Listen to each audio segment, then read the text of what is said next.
A very good morning to all the students. जिन students को problem थी कि सर केस स्टडी के अंदर अच्छे मार्क्स नहीं मिलते हमें, आज उनके लिए ये वीडियो यहाँ पे मैं लेके आया हूँ।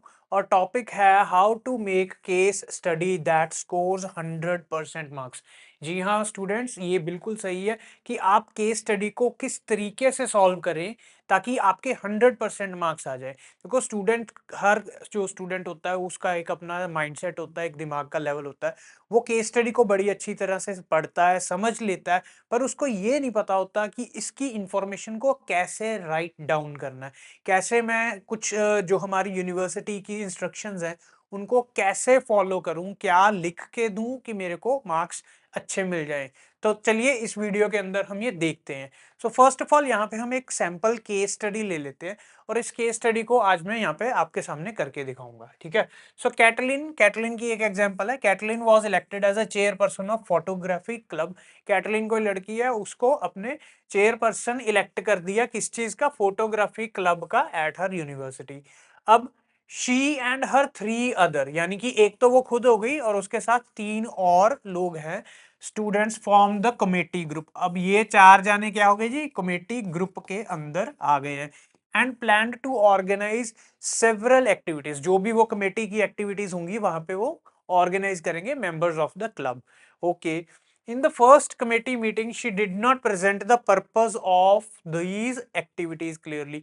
अब जो मेंबर है, जो ऑर्गेनाइजर है, ठीक है, या फिर जिसको बोलते हैं कि चेयरपर्सन है, उसको सब कुछ बताना पड़ता है ना अपने मेंबर्स को कि हम कौन सी एक्टिविटीज कर रहे हैं और किस लिए कर रहे हैं।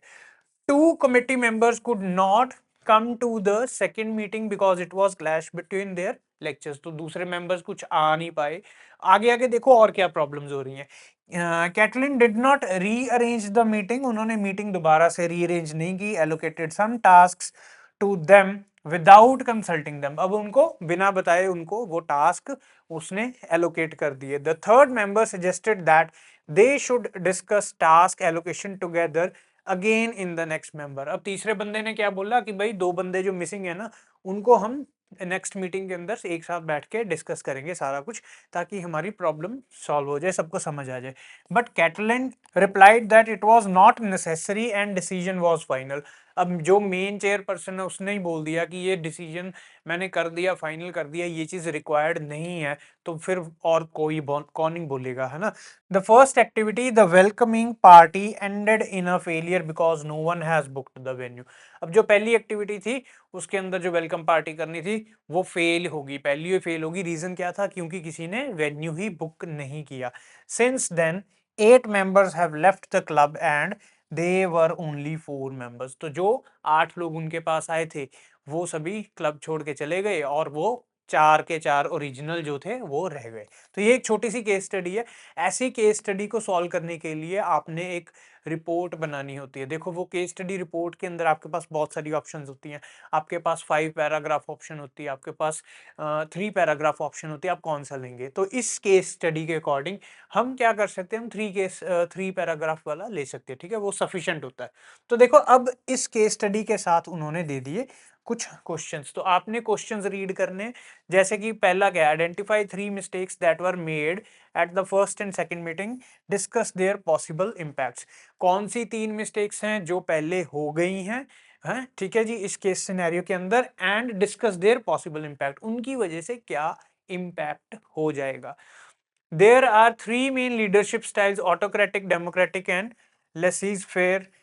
Explain which leadership style was the most suitable utilized by कैटलिन। अब कैटलिन ने कौन सा लीडरशिप स्टाइल यूज किया, नो डाउट उसने कुछ इंस्ट्रक्शंस, कुछ फैसले लिए, तो वो किसी लीडरशिप स्टाइल के अकॉर्डिंग थे जो आपको आपके सब्जेक्ट के अंदर पढ़ाया जा रहा है। यानी कि अगर हम टॉरेंस यूनिवर्सिटी के अंदर बात करें तो आपको ये चीजें पढ़ाई जाती हैं और केस स्टडी आपको एक तरीके से दिखाई जाती है ताकि आप उस केस स्टडी को सॉल्व करें, बट उसको वो चीजें इंप्लीमेंट करें जो आपको स्टडी के अंदर बताई गई हैं। ठीक है ना। तो यहाँ पे इन्होंने एक हिंट दे दिया, जैसे कि लीडरशिप स्टाइल वो कौन सा यूज कर रही थी। लीडरशिप स्टाइल के बारे में आपको क्लास के अंदर टीचर ने पढ़ाया होगा, तो आपको वो चीज वहां से पिक करके यहाँ पे यूटिलाइज करनी है। Which would likely be the most appropriate to the situation and why. अब कौन सा लीडरशिप इस सिचुएशन के साथ मैच करता है एंड क्यों। अब थर्ड क्वेश्चन देखो, what can Caitlin do to bring the club back on track. अब वो सारा कुछ तो बिगड़ गया, लोग चले गए, बट क्लब तो चलाना है, क्लब को ठीक करने के लिए क्या करना पड़ेगा।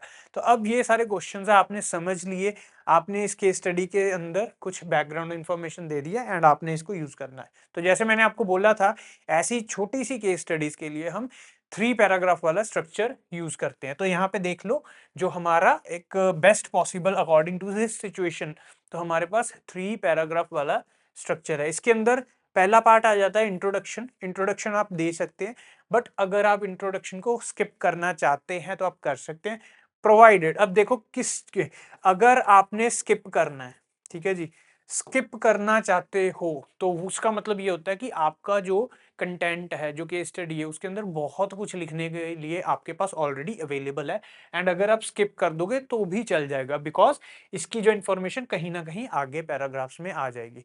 बट अगर आप इसको अलग अलग तरीके से, जैसे आप स्टूडेंट है, आप बिल्कुल नोवाइस है, आपको नहीं पता, तो आप इंट्रोडक्शन जरूर ऐड करें, ठीक है। तो यहाँ पे मैं लिख ही देता हूँ, इसको आप डू नॉट स्किप। तो ये आपने हर हाल के अंदर ऐड करना ही करना है। उसके बाद आपकी जो बॉडी आ जाती है ना, this is the body of the report. तो बॉडी के अंदर हमने जैसे बताया था कि 3 पैराग्राफ सफिशिएंट है, पैराग्राफ 1 2 3। तो इन पैराग्राफ्स के अंदर हम क्या ऐड करेंगे वो मैं आगे आपको बताता हूँ, ठीक है जी। तो लास्ट में हमारे पास conclusion, conclusion is mandatory. Conclusion के अंदर आप क्या करेंगे, आप एक सिग्नल लाइन लेके सारा उसको एंड में जस्टिफाई करेंगे कि मैंने सारा कुछ, सारी इस रिपोर्ट के अंदर, जो केस स्टडी के अंदर मैंने कंप्लीट कर दिया। तो चलिए देखते हैं हम अब कैसे ये किया जा सकता है। सो फर्स्ट ऑफ ऑल हम इंट्रोडक्शन की बात करेंगे। तो इंट्रोडक्शन के अंदर आपने लिखना क्या है, सबसे इंपॉर्टेंट चीज background information and summary of the scenario. First point, background जरूर लिखना है कि कहाँ से कहानी चल रही है ना। तो जैसे हम बोलते थे ना कि आपको सिनेरियो के अंदर पता था कि कैटलिन को चेयरपर्सन इलेक्ट किया गया एंड उसने कुछ मीटिंग करनी एक्टिविटीज रिलेटेड, तो ये बैकग्राउंड आपने देना है। सेकेंडली आपने आइडेंटिफाई करने की इश्यूज, प्रॉब्लम्स क्या क्या बताई गई हैं इस केस स्टडी के अंदर। और थर्ड, आपने मेंशन करने एनी मॉडल एंड थ्योरीज। देखो यहाँ पे केस स्टडी के अंदर अगर आप रीड करोगे तो यहाँ पे इसको रीड करते हुए आपको किसी भी तरह का मॉडल या थ्योरी की बात नहीं की गई है, बट आपने इसको इंक्लूड करना है, बिकॉज मैंने आपको बताया है ये चीज आपने क्लास के अंदर सीखी है, आपको क्लास के अंदर पढ़ाया गया। अगर आपने केस स्टडी ऐसे ही सीधा कर दी without any relation to the studies और एनी काइंड ऑफ जो हमारे पास यहाँ पे मॉडल्स हैं या कोई थ्योरी है, तो ये आपकी फीकी फीकी रह जाएगी। ऐसे मान लो कि एक आपने अच्छी सी डिश बनाई और उसमें आप नमक ही डालना भूल गए, बस दिस इज वेरी इंपॉर्टेंट। और लास्ट के अंदर fourth point, mention any questions. अगर कोई क्वेश्चन है आपके मन में जो कि इस केस स्टडी सिनेरियो के अंदर नहीं आया, तो वो आप इसके अंदर ऐड कर सकते हैं। तो ये सारी चीजें आपके जो है ये वाला पार्ट इंट्रोडक्शन के अंदर आ जाएगा। तो चलिए अब हम देखते हैं कि इंट्रोडक्शन एंड देखते हैं उनके अंदर ये सारी चीजें कवर होती है कि नहीं। तो इसको सॉल्व करने के लिए यहाँ पे एक इंट्रोडक्शन दिया गया। तो इंट्रोडक्शन देखो, सबसे पहले in the scenario, a university photography group committee was created to organize several activities. Kathleen was elected as a chairperson of the 4-person committee. The group did not function well as a result. चलो, तो यहाँ पे मान लीजिए इतने इतने part के अंदर क्या आपका फर्स्ट पॉइंट हो गया, बैकग्राउंड इंफॉर्मेशन आ गई, समरी ऑफ द सिनेरियो बिल्कुल आ गई है। बैकग्राउंड इंफॉर्मेशन में आपने बता दिया कि भाई एक सिनेरियो था, उसमें क्या था, यूनिवर्सिटी फोटोग्राफ ग्रुप कमेटी के क्रिएट किया गया एंड कैटरीन उसके चेयरपर्सन थी, ठीक है। समरी वाला पार्ट है, कैटरीन उसकी चेयरपर्सन थी, और बैकग्राउंड के अंदर आपने कि वो क्रिएट किया गया, ठीक है जी, क्रिएट किया गया। तो ये दोनों चीजें आपकी यहाँ पे कवर होगी। उसके बाद the group did not function well as a result of the leadership styles adopted by Caitlin and the first event was a failure. तो यहाँ पे देखो क्या हुआ, ये क्या इशू है ना, बिल्कुल की इशू है। की इशू यहाँ पे आइडेंटिफाई किया गया, बिल्कुल यहाँ पे की इशू भी नंबर 2 पे हमने यहाँ पे लिख लिया, की इश्यूज आर आइडेंटिफाइड। फर्स्ट में क्या था, बैकग्राउंड एंड समरी आइडेंटिफाई हो गई है। अब आगे देखो, this paper will identify 3 of the errors made at early meetings. ये पेपर क्या करेगा या ये रिपोर्ट क्या करेगी, जो 3 मिस्टेक्स हुई हैं उनको आइडेंटिफाई करेगा। यानी कि ये वाले हमारे की इश्यूज को थोड़ा सा इलेबोरेट कर दिया। पहले तो बता दिया कि कौन से किस टाइप के इश्यूज थे इश्यूज से वो कमेटी फंक्शन नहीं कर पाई, और थोड़ी सी डिटेल कर दी कि यहाँ पे की 3 की इश्यूज थे, ठीक है ना। तो बता दिया कि 3 इश्यूज थे जो कि 3 एरर्स थे, वो यहाँ पे प्रॉब्लम या फेलियर का कारण बने। उसके बाद दे एंड देयर कॉन्सिक्वेंसेस, उनका क्या इम्पैक्ट था, कॉन्सिक्वेंसेस भी आगे। अब इसके बाद देखो यहाँ पे हमारा पॉइंट नंबर 3 हो गया। उसके बाद हम देखेंगे पॉइंट नंबर 4 के लिए, तो mention any models and theories. तो यहाँ पे हमारा ये पॉइंट नंबर 2 ही चल रहा है, थोड़ा सा इसको एलैबोरेट किया हुआ है, बट पॉइंट नंबर 3 अभी आया नहीं, तो यहाँ पे हम इसको हटा देते हैं, ठीक है जी। अब नेक्स्ट देखते हैं, using Lewin's 3 main styles of leadership. तो this paper will explain the leadership style that would have been more appropriate for Catalin to adopt and suggest how Catalin can make the group effective। अब यहाँ पे देखो third point क्या था कि क्या कोई मॉडल या थ्योरी आ गई है, तो यहाँ पे जी बिल्कुल सही है, ये वाली लेविन्स की मॉडल, थर्ड पॉइंट यहाँ पे आ गया, ठीक है जी। जो मॉडल या फिर थ्योरी क्लास के अंदर करवाई गई थी वो यहाँ पे बिल्कुल क्लियरली मेंशन हो गई है, तो लेविन्स मॉडल था। एंड साथ ही साथ यहाँ पे पॉइंट नंबर 4 भी कंप्लीट हो गया। 4 नंबर क्या था, मेंशन एनी क्वेश्चंस। तो यहाँ पे क्या आ गया जी, हमने क्या बोला कि इस थ्योरी को यूज करने के बाद this paper will explain the leadership style, तो उसने इस पेपर के अंदर क्या बताया जाएगा, ये लीडरशिप स्टाइल बताया जाएगा, that would have been more appropriate. Suggestion दे दिया ना कि अब उसकी जगह ये किया जाता तो ज्यादा बेटर होता for Caitlin to adopt and suggest how Caitlin can make group effective. So this is the form of the question, how, जहां पे हाउ वर्ड आ गया, इसका मतलब ये नहीं होता, देखो अगर हम यहाँ पे मेंशन कर रहे हैं ना, से मेंशन एनी क्वेश्चन, तो क्वेश्चन के लिए ये नहीं कि बीच में आपने वहां पे क्वेश्चन मार्क लगाना है, क्वेश्चन मार्क तो नहीं लगेगा, रिपोर्ट फॉर्म है, पैराग्राफ के अंदर है, तो इट्स यहाँ पे हाउ वर्ड आ गया, how Caitlin can make the group effective. तो यहाँ पे इस छोटी सी इंट्रोडक्शन के अंदर सारी चीजें कवर हो गई हैं, this is the way you should write. इसके बाद हम मूव करते हैं कि नेक्स्ट क्या होगा, नेक्स्ट पार्ट के अंदर क्या मिलेगा हमें, एक बॉडी, जैसे हमने बोला था बॉडी, सो बॉडी के अंदर हम कह रहे हैं कि paragraph number 1, 2 and 3। So very simple, आपने क्या करना, आप ये मान के चलो कि 1, 2, 3 के अंदर आप फर्स्ट के अंदर फर्स्ट की इशू की बात कर लो, सेकंड के अंदर सेकंड इशू की बात कर लो, थर्ड के अंदर थर्ड इशू की बात कर लो। सो चलिए अब देखते हैं body paragraph. There were at least 3 की mistakes that resulted in the group not performing well and in the people losing interest. तो क्या उसने बता दिया बॉडी के स्टार्ट होते हैं कि भाई 3 इस मिस्टेक्स थी, क्योंकि मिस्टेक्स ही हमने कवर करनी है। Firstly the purpose of the meeting और the activities was not made clear at all. तो इसको हम डिटेल के आगे अंदर डिस्कस कर देंगे, ठीक है ना। फर्स्ट पैराग्राफ के अंदर आप सिर्फ यही बताओगे कि जो मीटिंग थी उसके अंदर पर्पस ही नहीं बताया गया था, कैटलिन ने मिस्टेक कर दी, कैटलिन प्रिपेयर्ड नहीं थी, उसको पता नहीं था, एक्सपीरियंस नहीं था, तो इसको आप एक्सप्लेन कर दोगे। ये आपका हो जाएगा पैराग्राफ 1 ऑफ द बॉडी, ठीक है, ये वाला।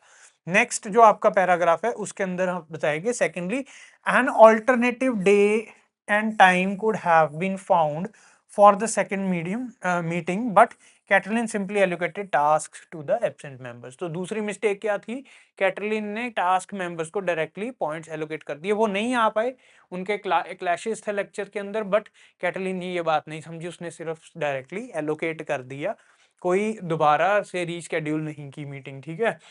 Allowing group members to volunteer for tasks that draw on their skills can lead to solid group cohesion and motivated individuals। तो यहाँ पे भी एक रेफरेंसिंग ऐड कर देंगे, थोड़ी सी डिटेल और शेयर कर दी जाएगी about all this things. And यहाँ पे हम तीसरे पैराग्राफ के अंदर क्या करेंगे, तीसरी मिस्टेक की बात करेंगे। तो फाइनली जब आपको पता है तीन ही करनी है ना, तो लास्ट में आपने फाइनली ही ऐड कर दिया। Final mistake was that Caitlin did not listen to suggestions from other group members. And यहाँ पे आप लीडरशिप थ्योरी अप्लाई कर दोगे कि लेविन्स लीडरशिप थ्योरी के अंदर सॉरी मतलब कैटलिन की जो लीडरशिप थ्योरी थी वहाँ पे ये एक कमी थी। उसने अपने ग्रुप मेंबर्स की वैल्यू नहीं की, कमेंट्स की एंड इन चीज़ों को इम्प्लीमेंट नहीं किया। क्यों नहीं किया भाई? वो क्या था वहाँ पे उसका लीडरशिप स्टाइल जो था वो वीक था एंड इसकी ज़रूरत बहुत होती है स्ट्रॉन्ग लीडरशिप होने के लिए ताकि उसका काम चलता रहे। एंड इसके बाद आप सजेशन भी बीच में ऐड कर दोगे, ठीक है? तो वो चीज़ें भी आ गई हैं, लीडरशिप थ्योरी भी आप अप्लाई कर दोगे। नेक्स्ट जो है हमारे पास अब बात आती है कंक्लूजन, क्योंकि हमारे पास इंट्रोडक्शन होगी, पैराग्राफ 1 2 3 हो गया, अब हम करेंगे कंक्लूजन। तो कंक्लूजन के अंदर क्या होना चाहिए? प्रोवाइड अ ब्रीफ ओवरव्यू, इसको हम बोलते हैं signal. Provide a brief overview, summarize the main points from analysis, discussion and recommendation, कि हमने क्या बात की, मतलब ऊपर रिपोर्ट के अंदर इंट्रोडक्शन को मिलाकर जो हमारी बॉडी है, इस बॉडी के अंदर हमने मेन क्या बात की वो आपने बताना है, मेन पॉइंट्स बता देने हैं, उनका एनालिसिस क्या निष्कर्ष निकाला, डिस्कशन क्या चीजें डिस्कस हुई, क्या इंपॉर्टेंट पॉइंट्स की बातें हुई एंड रिकमेंडेशन हमने क्या दी कि इन चीजों को कैसे ठीक किया जा सकता है। Include all the points that you promised in your introductory paragraph. तो इंट्रोडक्टरी पैराग्राफ के अंदर जो जो पॉइंट्स आपने बताए थे वो सारे पॉइंट्स की है ना, आपने क्या बताया था कि यहाँ पे हम ये करेंगे।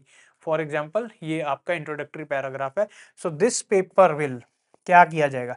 Will explain the leadership style that would have been more appropriate. कौन सा लीडरशिप स्टाइल कैटलिन को यूज करना चाहिए जो ज्यादा अप्रोप्रिएट होगा, ज्यादा स्ट्रांग होगा, ज्यादा बेटर होगा। And suggest how Caitlin can make group effective, और कैटलिन कैसे ग्रुप को इफेक्टिवली बना पाती है, ठीक है ना? तो ये दो चीजें आपने वादा की थी इंट्रोडक्शन के अंदर और यही सारी चीजें आपके यहाँ पे कंक्लूजन के अंदर होनी जरूर चाहिए। तो अब देखते हैं हम कंक्लूजन। सो कंक्लूजन देखो किस टाइप का है। सो कंक्लूजन को अब हम रीड करेंगे। It is important for the success of any group activity that appropriate leadership style be adopted। तो सबसे पहले आपने क्या दे दिया जी? ओवरव्यू दे दिया, सिग्नल दे दिया कि ध्यान कहाँ पे लेके आ रहे हो, सिग्नल लाइन के साथ, ठीक है जी? तो आप ये कह रहे हो कि हमें ये पता है कि किसी भी सक्सेस होने के लिए, ग्रुप एक्टिविटी के लिए, वहां पे जो अप्रोप्रिएट लीडरशिप स्टाइल यूज किया जाना चाहिए। अगर लीडरशिप स्टाइल रॉन्ग है तो वो सक्सेस में नहीं जाता, ठीक है जी? The failure of the first event was an indicator that communication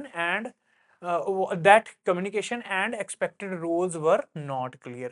अब इन्होंने क्लियरली बता दिया, प्रॉब्लम्स की और लेके गए हैं। देखो डिस्कशन जो हुई थी, जो हमारे पास पॉइंट्स पे एनालिसिस थे, जो मेन पॉइंट है और रिकमेंडेशन, अब यहाँ पे ये सारी चीजें आएंगी। The failure of the first event was an indicator, पहली इवेंट जब फेल हुई इसका मतलब कम्युनिकेशन खराब था। यहाँ पे इसने आइडिया दे दिया कि कम्युनिकेशन खराब था। तो नंबर 2 में expected roles were also not clear, दो प्रॉब्लम्स थी स्टार्टिंग के अंदर। Caitlin's adoption of an autocratic leadership style did not sit well.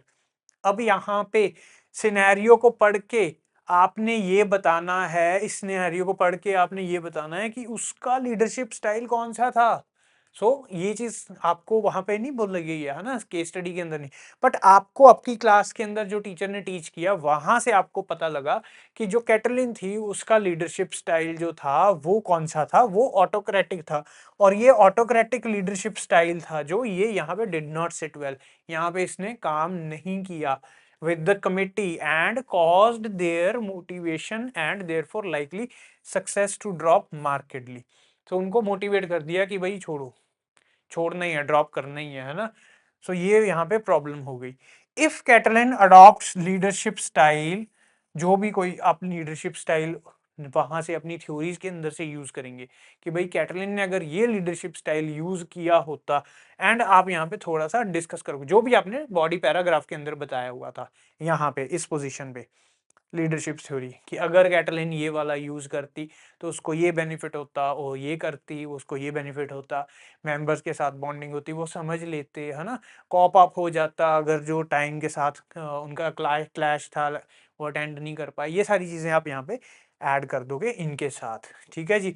So communicates clearly with her community members and allows them to contribute ideas. Resultant क्या होता?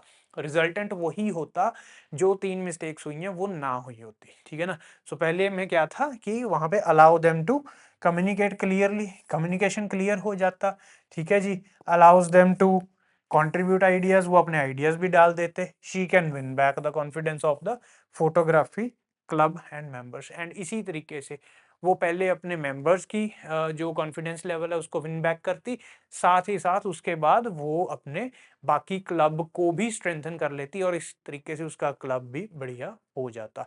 सो this is the way, and आपने finally क्या check करना है, इस तरीके से आप इसको कंप्लीट कर दोगे, पर फाइनल चेक जरूरी है। फाइनल चेक के अंदर 4 इंपॉर्टेंट चीजें आती है। फर्स्ट चीज क्या, एड्रेस ऑल क्वेश्चंस। क्या आपने स्टार्टिंग के अंदर जो 3 क्वेश्चंस थे वो तीनों क्वेश्चंस एड्रेस कर दिए? ये तीनों क्वेश्चन आपने चेक करने हैं कि आपने ये तीनों क्वेश्चन के स्टडी के अंदर एक्सप्लेन किए हैं या नहीं, कहीं कोई मिस तो नहीं होगा। अगर मिस हो गया तो उसको ऐड करो। सेकंड के अंदर केस स्टडी के अंदर क्या आपने, देखो केस स्टडी क्या होती है, यहाँ पे थ्योरी आपने ऐड करनी है, कौन सी थ्योरी है आपके पास, डिस्कशन आपने ऐड करना है, इसका एनालिसिस आपने ऐड करना है। ये 3 चीजें जब आप करते हो तभी एक केस स्टडी कंप्लीट होती है, TDA, ठीक है जी। थ्योरी, डिस्कशन और एनालिसिस।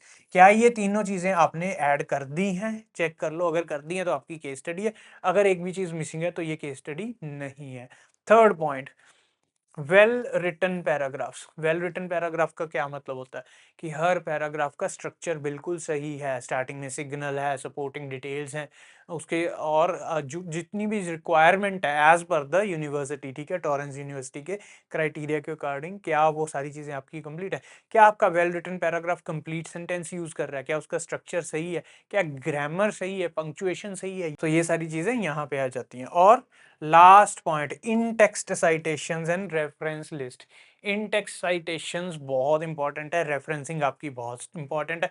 अगर आपको रेफरेंसिंग का नहीं पता तो मेरी दूसरी वीडियोस भी देख लो, वो यहीं पे आपको मिल जाएंगी, ठीक है, इसी चैनल पे अंदर। इन टेक्स्ट साइटेशन, जो जो चीज़ आप सपोर्टिंग डॉक्यूमेंट इंफॉर्मेशन यूज़ कर रहे हैं, चाहे वो आपका लेक्चर नोट है या फिर क्लास की PPT है या फिर कोई जर्नल है, कोई बुक है, कहीं से भी आपने इंफॉर्मेशन यूज की है, वो सारी इंफॉर्मेशन की आपको अच्छे से रेफरेंसिंग और साइटेशन करनी पड़ेगी। तो अगेन रेफरेंसिंग के 2 पार्ट होते हैं, उस वीडियो के अंदर भी मैंने डिटेल के अंदर आपको बताया हुआ है कि इंटेक्स्ट साइटेशन और रेफरेंस लिस्ट। सो इंटेक्स्ट साइटेशन आपकी बॉडी के अंदर या फिर इंट्रोडक्शन के अंदर कहीं भी आप यूज करेंगे, एंड जो आपकी रेफरेंस लिस्ट है वो सारा कंटेंट कंप्लीट होने के बाद एंड में रेफरेंस लिस्ट बनेगी। That's all for today in this video. अगर आपको वीडियो अच्छा लगे तो लाइक, शेयर और सब्सक्राइब करें, एंड अगर आपको हेल्प चाहिए टॉरेंस यूनिवर्सिटी के लिए तो आप हमें कांटेक्ट करें।